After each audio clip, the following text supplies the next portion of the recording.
백신 상황도 알아보겠습니다. 영국이 세계 최초로 코로나19 백신을 승인하고 곧 접종이 임박했다는 소식이 나왔습니다.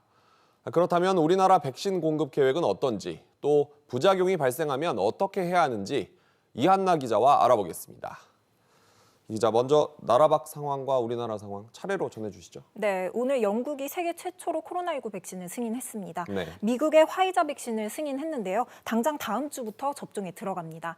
미국은 연말까지 4천만 명분의 백신을 배포할 것으로 보이고요. 우리 방역 당국도 조만간 구체적인 백신 확보 대책을 발표할 예정인데요. 정부와 여당은 현재 최대 4,400만 명분의 백신을 확보하기로 했고 현재 5개의 제약사와 협상 중입니다. 다른 나라에 비해 서두르지 않는 건데요. 방역당국은 다른 나라의 부작용 등을 봐가면서 내년 2분기 이후부터 접종하게 될 것이라고 밝혔습니다. 일단 접종이 시작되면 누가 먼저 맞게 되나요? 네, 아직 정부가 검토 중인 사항이라 알려진 것은 없습니다. 네. 다만 세계보건기구 기준은 있는데요. 이 백신이 전 국민의 10% 이하 분량만 있을 때는 코로나 진료 현장에 있는 의사와 간호사 등 의료인이 1순위입니다.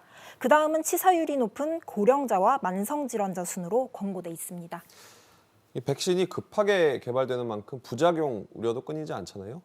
그런데 만약 우리가 접종 예정인 백신에서 부작용이 나오면 어떻게 해야 합니까? 네, 현재 정부가 협상 중인 글로벌 제약사들이 전부 이 부작용 면책을 요구하고 있는 것으로 알려졌는데요. 네. 이 백신을 맞고 부작용이 생기더라도 제약사들에게 책임을 묻지 말라는 겁니다.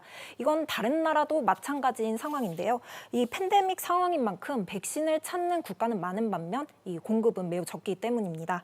그래도 일단 면책 조항을 받아들여서 백신을 확보하고 그 이후에 문제가 생기면 대처하면 된다는 게 전문가들 의견입니다.